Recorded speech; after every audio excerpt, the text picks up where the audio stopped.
All right, for these, we're going to start off on our back. Now, the goal of a hollow hold is to really develop that core activation skill.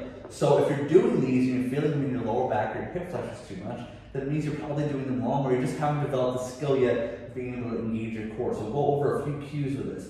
First thing we're going to want to do is bring our arms back behind us so your biceps are behind your ears. Now, once you're there, you can kind of feel your back arch a little bit. Now, this is where core activation comes into play.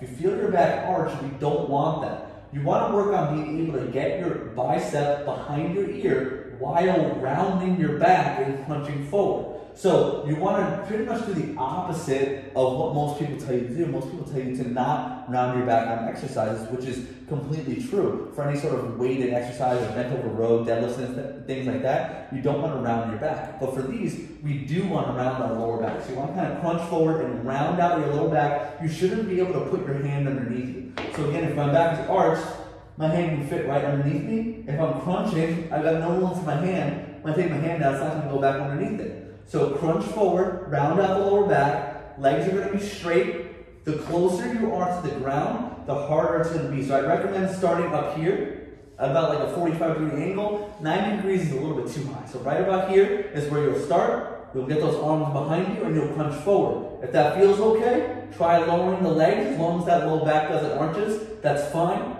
Slight bend in the knee if you're feeling it too much in your hip flexors, but you're crunching the whole time, pushing your low back into the ground, and we're just holding.